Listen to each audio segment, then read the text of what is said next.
இந்த கதை 1989ல ஆரம்பிக்குது. மோமி அப்படின்ற ஒரு குட்டி பொண்ணு ஸ்கூல் ஸ்டேஜ்ல கண்ணுல அவ்ளோ சந்தோஷத்தோட டான்ஸ் ஆடிட்டு இருக்கா. அவளுக்கு டான்ஸ் ஆடுறதுன்னா அவ்ளோ பிடிக்கும். அங்க இருக்கிற எல்லாரும் அவளுக்காகவே கைத்தட்டி ஆரவாரமும் பண்றாங்க. ஆனா அவ வளர வளர நிலைமை அப்படியே தலைகீழாவோ மாறுது. அவளோட தோற்றமும் மாற ஆரம்பிக்குது. மத்தவங்க அவள பாக்குற விதமும் அப்படியே மாறுது. ஒரு நாள் சாயங்காலம் அவ ரூம்ல டான்ஸ் ஆடிட்டு இருக்கும்போது அவளோட அம்மா உள்ளவே வராங்க. அவள என்கரேஜ் பண்றதுக்கு பதிலா, "உன்ன பார்க்கவே சகிக்கல. இதுல நீ பாடகி வேற ஆகப் போறியா?" அப்படின்ற மாரி ரொம்ப அசிங்கமா கேக்குறாங்க. அவங்க அம்மா கேட்ட அந்த வார்த்தை அவளோட மனச ரொம்பவுமே கஷ்டப்படுத்திடுது. மாமியும் கண்ணாடி முன்னாடி நின்னு, "அம்மா மட்டும் எவ்ளோ அழகா இருக்காங்க. நான் மட்டும் ஏன் இப்படி இருக்கேன்னு" சொல்லி ரொம்பவுமே நெனச்சு கலங்குறா. அப்புறம் ஸ்கூல்ல டான்ஸ் ஆடும்போது கூட இருந்தவங்க எல்லாம் அவள உருவகேலியும் பண்ண ஆரம்பிக்கிறாங்க. கிண்டல் பண்ணி அவளுக்கு பயங்கரமான டார்ச்சரும் குடுக்குறாங்க. ஹை ஸ்கூல் போகும்போது அந்த வலி அவளுக்கு இன்னும் அதிகமாவும் ஆகுது. அவளோட ஃப்ரெண்ட்ஸ் எல்லாம் ஜாலியா ஸ்டேஜ்ல பாடி ஆடிட்டு இருக்காங்க.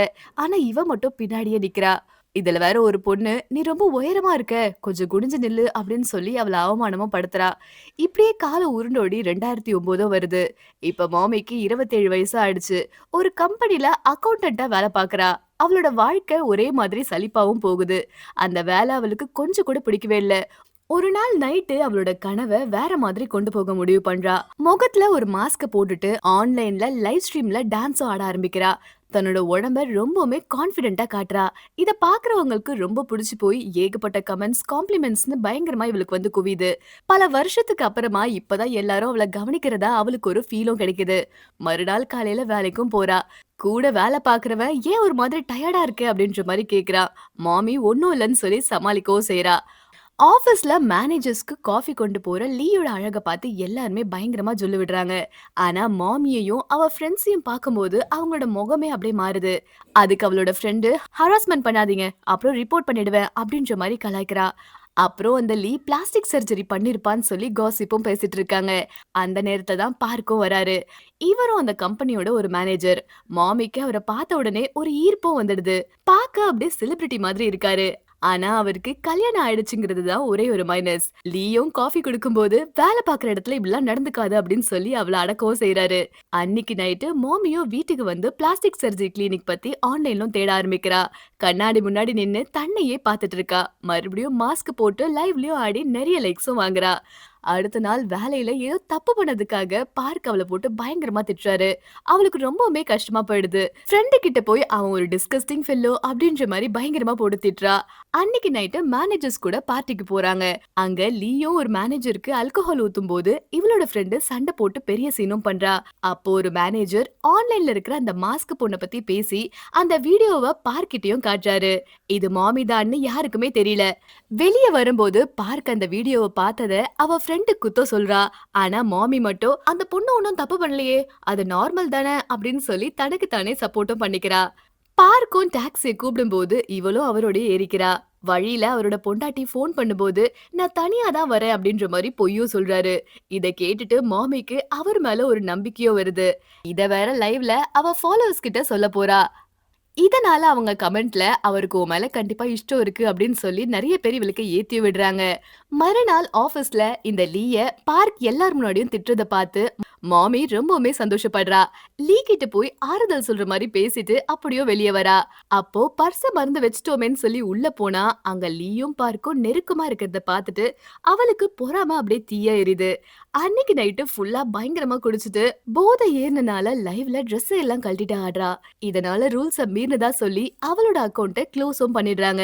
மாமி ஒடிஞ்சும் போய் பயங்கரமா அழறா. ஆபீஸ்ல இப்ப லீயும் பார்க்கையும் பத்தி மாமி பயங்கரமா வதந்திய பரப்பி விடுறா. இது பெரிய பிரச்சனையாகி HR வரைக்குமே போயிடுது. ஒரு கட்டத்துல கம்பெனிய விட்டு வெளிய வரும்போது பார்க் குடிச்சிட்டு கார் முன்னாடி வந்து விழுந்து சாக போறத பார்த்து அவளும் காப்பாத்துறா. அவருக்கு வீடு தெரியாததால ஒரு ஹோட்டலுக்கு கூட்டிட்டு போய் விடுறா. பார்க்கும் போதையில மயங்கியும் கிடக்குறாரு. மாமி அவர் பக்கத்திலேயே உட்கார்ந்து அவரையே பார்த்துட்டு இருக்கா. காலையில எந்திரிச்ச பார்க் பக்கத்துல மாமி இருக்கிறத பார்த்து ரொம்பவுமே ஷாக் ஆகி எதுவும் சொல்லாம பயத்துல அப்படியே ஓடிடுறாரு. மாமி முழிச்சு பார்க்கும்போது அவர் இல்லவே இல்ல. அதுக்கப்புறமா வேலையும் ரிசைன் பண்ணிட்டாருன்னு சொல்லி ரொம்பவுமே அப்செட் ஆறா. கொஞ்ச நாள்ல அவளுக்கு ஒரு பயங்கரமான மெசேஜும் வருது. அவளோட மாஸ்க் கேர்ள் ரகசியம் யாருக்கோ தெரிஞ்சிருச்சு அப்படின்னு சொல்லி மிரட்டுறாங்க. அவளுக்கும் எல்லார் மேலயும் சந்தேகம் வருது. இந்த சமயத்துல வழியில ஒருத்தன் தெரியாம மோதிட, அவன் தான் இந்த மிரட்டல் ஆளுன்னு நினைச்சு போலீஸ் ஸ்டேஷன் வரைக்கும் அவனை இழுக்கிறா. அங்க ஆனா போலீஸ்காரரும், "உன் முகத்த கண்ணாடில போய் பாரு. அவன் ஏன் உன்னை ஹராஸ் பண்ண போறான்?" அப்படின்னு சொல்லி கேவலமா கேக்குறாங்க. மாமிக்கு கோவம் வந்து அந்த ஆள பயங்கரமா போட்டு அடிச்சிடுறா. அதுக்கப்புறம் ஒரு தப்பான புரிதல்னு முடிவுக்கும் வருது. இந்த சமயத்துல பார்க்கிட்ட இருந்து ஒரு மெசேஜும் வருது. "அன்னைக்கு நடந்தத தயவு செஞ்சு மறந்துரு. எனக்கு எதுவுமே ஞாபகம் இல்ல" அப்படின்னு சொல்லி அவளுக்கு மறுபடியும் நெஞ்ச உலுக்குற மாதிரி ஒரு மெசேஜும் அனுப்புறாரு. வாழ்க்கையே போன மாதிரி இருக்கிறப்ப, ஒருத்தன் மட்டும் அவளுக்கு விடாம மெசேஜ் பண்ணிட்டே இருக்கான். அதுவும் அவன் இவ மேல ரொம்பவுமே அடிக்ட் ஆகுறான். கடைசில பார்த்தா, அந்த ஆளு வேற யாரும் இல்ல. அவ கூட வேல பார்க்குற ஓணம் அப்படின்ற ஒரு ஆளு தான். ஓணமோட கடந்த காலத்துல அவன் குண்டா இருந்ததுனால எல்லாரும் அவன அடிச்சு ரொம்பவுமே கேலி பண்ணி கொடுமைப்படுத்தியிருக்காங்க. அதனாலேயே அவன் யாரோடையும் ஒட்டாம தனிமையே கதி அப்படின்ற மாரி வாழ்ந்துட்டு இருக்க ஒரு ஆளு. ஒரு நாள் நைட்டு ஓணம் அவனோட பர்த்டேவ ஒரு பிளாஸ்டிக் பொம்மை கூட தான் கொண்டாடுறான். அந்த பொம்மை என்னமோ ஒரு நிஜ மனுஷி மாதிரி அது கூடவே பேசிட்டு இருக்கா. அப்பதான் அவங்க அம்மாவும் ஃபோன் பண்றாங்க. அடடா! இன்னைக்கு நமக்கு பர்த்டே ஞாபகம் வச்சு விஷ் பண்ண கூப்பிடுறாங்க போல இருக்கேன்னு சொல்லி அவனும் நினைக்கிறான். ஆனா அந்த அம்மா, "ஏன்டா காசு அனுப்பல? ஏன் வீட்டுக்கு வர மாட்டேங்கிற? எப்பதான் கல்யாணம் பண்ணிப்ப?" அப்படின்னு சொல்லி பயங்கரமா போட்டு திட்டுறாங்க. அவனோட மனசு அப்படியே வெறுத்து போய் ஃபோனையும் வச்சிடுறான். அவனுக்கு பொதுவாவே மனுஷங்கள பார்த்தாலே பயம். அதுவும் பொண்ணுங்கன்னா கண்ண பார்த்து கூட பேச மாட்டான். அதனால தான் எப்பவுமே அவங்க கைய மட்டும் தான் பார்ப்பான். ஒரு நாள் ஆபீஸ்ல மாமி ஒரு ஃபைல குடுக்கும்போது அவளோட வலது கையில 2 மச்சம் இருக்கிறத நோட் பண்ணிடுறான். நைட்டு வீட்டுக்கு வந்து அந்த மாஸ்க் போட்ட டான்ஸரோட வீடியோவும் பார்க்கறான். பத்தாததுக்கு இவன் தான் அவளோட தீவிரமான ஃபேன் ஆச்சே. அப்பதான் அந்த மாஸ்க் கேர்ளோட கையில அதே 2 மச்சம் இருக்கிறத பார்த்து அப்படியே ஷாக்கும் ஆறான். அட பாவி! நம்ம கூட வேலை பார்க்குற மாமி தானே அந்த மாஸ்க் கேர்ளு அப்படின்ற மாரி அவனுக்கு உண்மையும் தெரிஞ்சிடுது. அன்னையில இருந்து அவனுக்கு மாமி மேல ஒரு கண்ணாவே இருக்கு. மீட்டிங்ல அவளையே ஓரக்கண்ணால பார்க்கறது, அப்புறம் அவளுக்கு பிடிச்ச பாட்ட கேட்டுட்டே அவள ரசிக்கிறதுன்னு சொல்லி ஒரு மாதிரி கிறுக்கா அவ பின்னாடியே சுத்த ஆரம்பிக்கிறான். ஆனா அவ பார்க்க கூட டாக்ஸில ஏறி போறத பார்க்கும்போது அவனுக்கு அடிவயிறும் எரியுது. அன்னைக்கு நைட்டு மாமியோட லைவ் ஸ்ட்ரீமும் பார்க்கறான். அவ பார்க்குக்காக ஏங்குறத பார்த்துட்டு, எப்படியாவது அவகிட்ட காதல சொல்லணும்னு சொல்லி விதவிதமா பிராக்டிஸும் பண்ணி பார்க்கறா. ஆஃபீஸ் முடிஞ்சு அவகிட்ட போய் பேசவும் வெயிட் பண்றா. ஆனா மேனேஜர் வந்து ஏதோ கேட்கவும், இவனும் பயந்து போய் அப்படியே நிக்கிறான். அப்புறம் பார்க்குக்கும் லீக்கும் தான் ஏதோ சம்மந்தம் இருக்கு அப்படின்ற மாரி தெரிஞ்சுக்கிறா. அன்னைக்கு நைட்டு மாமி போதையில ட்ரெஸ்ஸ கழட்டிட்டு டான்ஸ் ஆனத பார்த்துட்டு, ஓணம்க்கும் செம காண்டாகுது. எல்லாம் அந்த பார்க்கால தான் வந்ததுன்னு சொல்லி அவ மேல பழியையும் போடுறான். மறுநாள் ஆபீஸ்ல எல்லார் முன்னாடியும் அவளுக்கு ப்ரப்போஸ் பண்ணி, அவளும் அதுக்கு சம்மதிச்சு கிஸ் பண்ற மாதிரி ஒரு கனவும் காண்றான். ஆனா நிஜத்துல அவ கூட லிஃப்ட்ல போகும்போது தோல் உரசுனதுக்கே ஏதோ ஒரு பெரிய சந்தோஷம் கிடைச்ச மாதிரி ரொம்பவுமே ஃபீல் பண்ணி சந்தோஷப்படுறா. அவ என்ன வேணும்னு கேட்டா, பதட்டத்துல ஏதோ வேலைய பத்தி கேட்டுட்டு அப்படியே நழுவியும் போயிடுவான். திரும்பவும் அவ பார்க்க கூட டாக்ஸில ஹோட்டலுக்கு போறத பார்த்துட்டு ரொம்பவுமே வெறியாகி அவளுக்கு மிரட்டல் மெசேஜா இவன் தான் அனுப்பியிருப்பான். அப்புறம் மாமியும் இவன்கிட்ட சேட் பண்ண ஆரம்பிக்கிறா. மத்தவங்க மாதிரி நீ மூஞ்சிய பார்த்து பழகல. அதனால தான் உன் கூட சேஃபா ஃபீல் பண்றேன்னு சொல்லி அவ சொல்லும்போது கூட இவன் அப்படியே வானத்திலயும் பறந்துட்டு இருக்கான். ஆனா அந்த சந்தோஷம் கொஞ்ச நேரம் கூட நீடிக்கல. அவ இவன விட்டுட்டு ஹேண்ட்ஸம் அப்படின்றவன் கூட பேசவும் ஆரம்பிக்கிறா. மாமி அந்த ஹேண்ட்ஸம நேர்லயும் பார்க்க போறா. மாஸ்க் போட்டுட்டு போறது அவளுக்கே ஒரு மாதிரி லூசுத்தனமா படுது.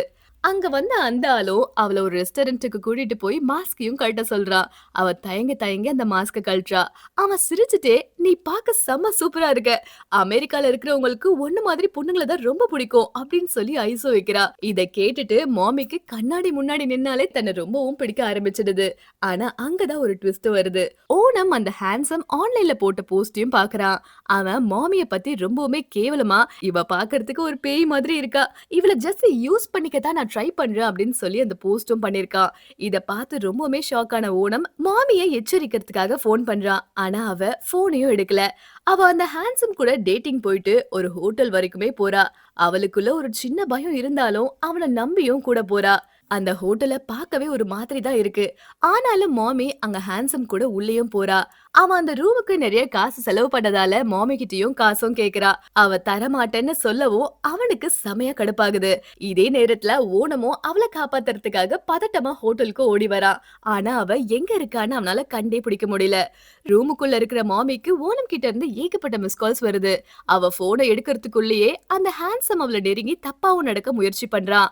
மாமி அவனை அப்படியே தள்ளி விட்டு சத்தமும் போடுறா. என் வீடியோக்களை வெளியில காட்டி என்ன அசிங்கப்படுத்தவா பாக்குற அப்படின்னு சொல்லி கோவத்துல அவனை ஓங்கி அடிக்கவும் செய்றா. 2 பேருக்கும் இடையில பெரிய சண்டையே நடக்குது.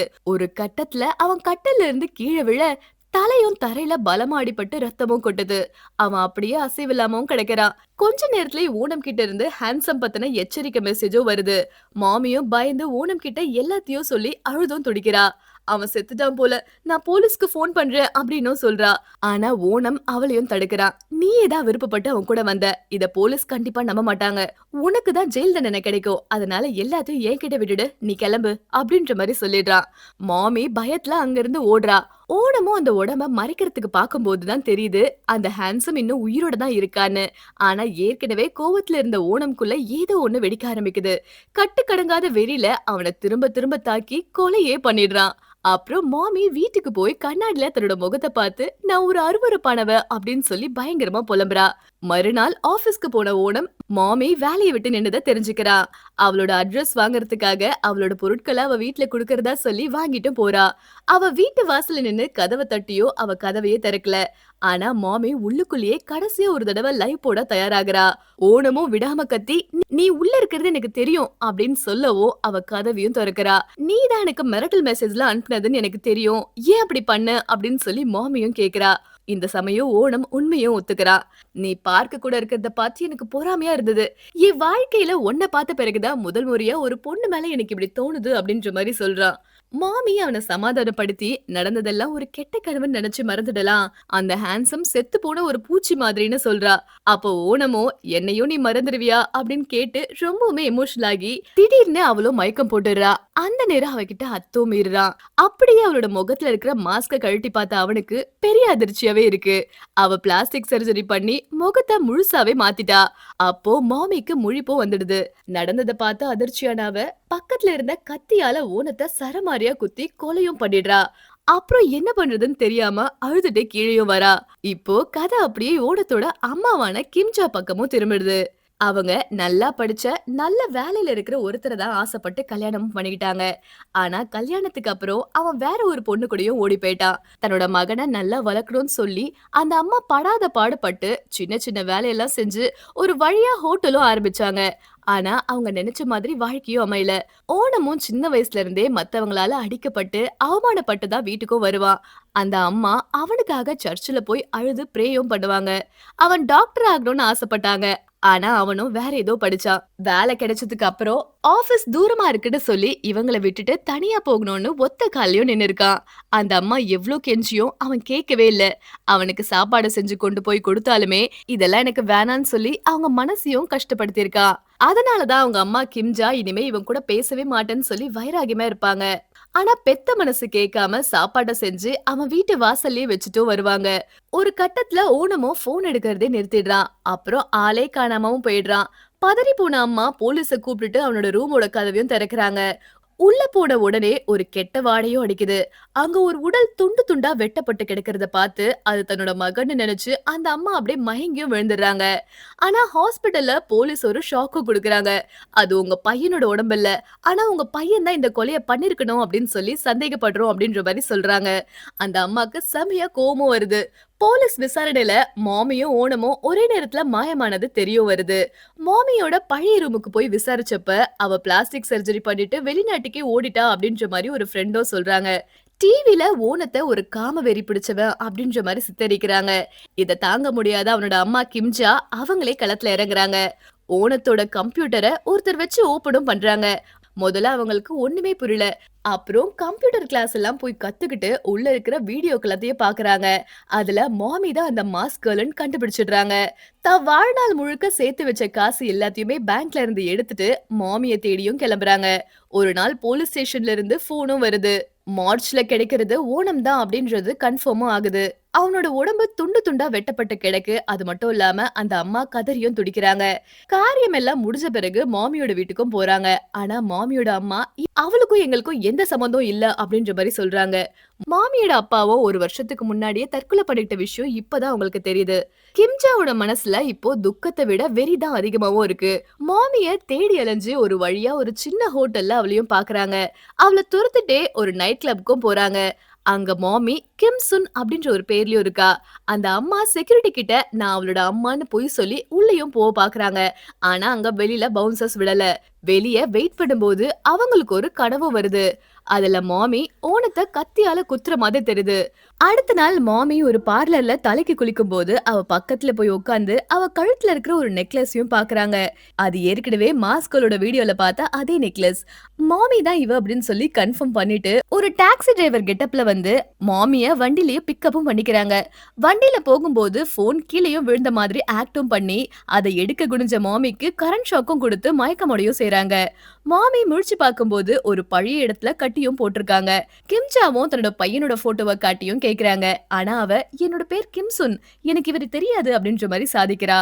ஆனா அவங்க அம்மா அவளோட முகமுடிய கிழிச்சு பொய் சொல்லாத, அந்த நெக்லஸ வச்சே கண்டுபிடிச்சிட்டா அப்படின்னு சொல்லி கத்துறாங்க. அப்போதான் 1999 நடந்த ஒரு பெரிய கதையும் வருது. கிம்சுன் ஒரு ஸ்கூல் பொண்ணு. அவளை எல்லாரும் கிண்டல் பண்ணுவாங்க. அப்ப பாங் அப்படின்ற ஒரு பையன் மேல அவளுக்கு ஆசையும் வருது. அவன் இவளை ஏமாத்தி நிறைய காசு வாங்கிட்டு பெரிய சிங்கர் ஆனதுமே இவளை கண்டுக்கவே இல்ல. அவன் மத்தவங்க கிட்ட இவள பத்தி கேவலமா பேசுறத கேட்டுட்டு அவனோட கெரியரையே ஆன்லைன்ல போட்டு காலியும் பண்ணிடுறா. அதுக்கப்புறம் தான் பிளாஸ்டிக் சர்ஜரி பண்ணிட்டு தன்னோட அடையாளத்தையும் மாத்திக்கிறா. 10 வருஷத்துக்கு கழிச்சு அதே பாங் இவளோட முகத்தை பார்த்து லவ்வும் பண்றான். ஆனா அவனுக்கு இவ யாருனே தெரியல. கிம்ஜாக்கு இதெல்லாம் கேக்குறதுக்கு பொறுமையே இல்ல. எனக்கு மாமி தான் வேணும் அப்படின்ற மாதிரி கேக்குறாங்க. அதுக்கு கிம்சன் ஒரு விளக்கமும் சொல்றா. அவ மாமிய முதல்ல ஒரு கிளப்ல பாத்திருக்கா. முதல்ல 2 பேருக்குமே சண்டை வந்தாலுமே அப்புறம் ஒரே மாதிரியான கஷ்டத்தை 2 பேருமே அனுபவிச்சதால நல்லா ஃப்ரெண்ட்ஸாவும் ஆயிட்டாங்களாம். மாமி தான் அந்த நெக்லஸ இவளுக்கு குடுத்திருக்கா. அது மட்டும் இல்லாம ஒரு நாள் மாமி தான் ஒரு கொலை பண்ணிட்டதா இவகிட்ட வந்து அழுது சொல்லிருக்காளாம். மாமிய பாதுகாக்கதா இவ இவ்ளோவும் போய் சொல்லிருக்கா. கடைசியா வீட்டுக்கு வந்த கிம்சுன் தன்னோட லவ்வர் பாங் இன்னும் பொறுப்பில்லாம லூஸ் மாதிரி இருக்கிறத பார்த்துட்டு அவனை வீட்டை விட்டு வெளியவும் போக சொல்றா. பதிலுக்கு அந்த பாங் இவள திருப்பி தாக்கி கொலை மிரட்டலும் விடுறா. அப்புறம் ஒரு நாள் திரும்பவும் வந்து இவள செமையா போட்டு அடிக்கிறா. அப்பதான் மாமி திடீர்னு வந்து அவனை போட்டு பயங்கரமா தாக்குறா. 2 பேரும் சேர்ந்து அந்த நாய் கட்டுற சங்கிலிய வச்சு அவனை கொன்னுடவும் செய்றாங்க. இது எல்லாமே கிம்ஜா வெளிய இருந்து ஒளிஞ்சு நின்னு பாத்துட்டும் இருக்காங்க. அப்புறம் அவங்க 2 பேரும் அந்த உடம்ப கொண்டு போகும்போது இவங்களும் பின்னாடியே போறாங்க. வழியில மாமி நான் கன்சீவா இருக்கேன், என் குழந்தை என்ன போலவே அசிங்கமா பிறந்துருமோன்னு பயமா இருக்கு அப்படின்னு சொல்றா. ஆனா கிம்சுன் அவளுக்கு ஆறுதலும் சொல்றா. அப்போ கிம்ஜா துப்பாக்கியோட அங்க வந்து நிக்கவும் செய்றாங்க. கிம்சுனும் நான் தான் மாமி அப்படின்னு சொல்லி முன்னாடி வந்து அவளை காப்பாத்துறதுக்காக பாக்குறாங்க. ஆனா அந்த பழைய துப்பாக்கி சரியா வேலை செய்யாதனால அந்த சண்டையில குண்டு பாஞ்சு கிம்சுன் செத்தும் போயிடுறா. அப்புறம் கிம்ஜாவையும் கொன்னு அவங்க 2 பேரையும் கார்ல வச்சுட்டு மாமி கதறியும் அழறா. கடைசில மாமி அந்த 2 உடம்பையும் கார்ல ஏத்தி ஏரிக்குள்ளேயும் மூழ்கடிச்சிடுறா. 2011ல மாமி சரணடைய செய்றா. கோர்ட்டோ அவளுக்கு ஆயுள் தண்டனை கொடுக்குது. அதுக்கு முன்னாடி 2010ல மாமி அவளோட குழந்தையான மீமோ தன்னோட அம்மா வீட்டு வாசல்லையும் விட்டுட்டு போறா. 2017ல மீமோ வளர்ந்து ஒரு பெரிய பொண்ணாவும் ஆயிடுறா. அவ தன்னோட அம்மாவோட மாஸ்க் வீடியோக்களை பார்த்து தான் அம்மா ஜெயில இருக்கிற உண்மையும் தெரிஞ்சுக்கிறா. தான் அம்மா மாதிரியே மாஸ்க் போட்டு டான்ஸும் ஆட ஆரம்பிக்கிறா. இத பார்த்த அவங்க பாட்டி அவளை வீட்டை விட்டு துரத்திடுறாங்க. அதுக்கப்புறம் சேர்த்துக்கிட்டாலும் ஸ்கூல்ல எல்லாரும் கொலை பண்ணவளோட பொண்ணுன்னு சொல்லி பயங்கரமா கிண்டல் பண்ணி அவளை ஒதுக்கி வைக்க ஆரம்பிக்கிறாங்க. இதனால மீமோ ரொம்பவுமே முரட்டு பொண்ணாவும் மாறிடுறா. 2023ல மீமோ ஒரு ஸ்கூலுக்கும் போறா. அங்க எச்சின் அவகிட்ட வந்து ஒட்டிக்கிறா. நான் தான் உனக்கு ஃப்ரெண்டு, ஏன்னா எல்லாரும் உன்னை ஒதுக்கி வைப்பாங்க அப்படின்ற மாதிரி சொல்றா. ஆனாலும் மீமோ அவளை தள்ளியே வைக்கிறா. ஒரு நாள் சில பொண்ணுங்க எச்சினோட ஸ்கிராப் புக்க கிழிச்சியும் போட மீமோ அங்க வந்து அந்த பொண்ணுங்களை மிரட்டியும் விடுறா. அப்ப மீமோட கையில இருக்கிற காயத்தை பார்த்து எச்சினும் விசாரிக்கிறா. மறுநாள் எச்சின் தன்னோட கையும் கீறிட்டு வந்து இப்ப நம்ம 2 பேரும் சேம் சேம் அப்படின்ற மாதிரி சொல்றா. 2 பேருக்குமே இதனாலே நட்பு அதிகமாவும் ஆகுது. எச்சின் தன்னோட அப்பாவை பத்தி ஒரு பெரிய பொய்யையும் சொல்றா. எங்க அப்பா குடிச்சிட்டு எங்களை அடிப்பாரு, நான் சாக போறேன் அப்படின்னு சொல்லி அழுது சீனும் போடுறா. ஆனா நிஜத்துல அவங்க குடும்பம் ரொம்பவுமே சந்தோஷமா இருக்கு. 2 பேரும் சேர்ந்து ஓடி போகலாம் அப்படின்ற மாதிரி பிளானும் பண்றாங்க. அதுக்காக எச்சின் சின்ன சின்ன திருட்டு வேலையா செய்றா. மீமோ ஒரு கஃபேல லேப்டாப்ப திருடிட்டு போய் மாட்டிக்கிறா. அங்க வந்து அவங்களோட பாட்டி அவள ஓங்கி ஒரு அறையும் விட்டு இனிமே உன்னை வீட்டுக்குள்ள சேர்த்துக்கவே மாட்டேன் அப்படின்னு சொல்லி கோவமா சொல்லிடுறாங்க. மீமோட வாழ்க்கை இப்போ ஒரு கேள்விக்குறியாவே நிக்குது. மீமோ நான் ஒன்னும் அந்த வீட்டுக்கு திரும்பி போறதா இல்ல அப்படின்னு சொல்லிட்டு கண்ணீரோட அங்க இருந்தும் கிளம்புறா. எச்சினுக்கு போன் பண்ணி உன் வீட்டுல இன்னைக்கு ஒரு நாள் நான் தங்கிக்கிட்டுமா அப்படின்ற மாதிரி கேக்குறா. ஆனா எச்சின் எங்க அப்பா குடிச்சிட்டு ரகலை பண்ணிட்டு இருக்காருன்னு சொல்லி ஒரு பெரிய பொய்ய சொல்லி மீமோவை அவாய்டும் பண்ணிடுறா. வேற வழி இல்லாம மீமோ அன்னைக்கு நைட்டு ஸ்கூல்லயும் தங்குறா. அடுத்த நாள் காலையில மத்த பசங்க யோசிக்கிறத வச்சுதான் மீமோக்கு உண்மையும் தெரிய வருது.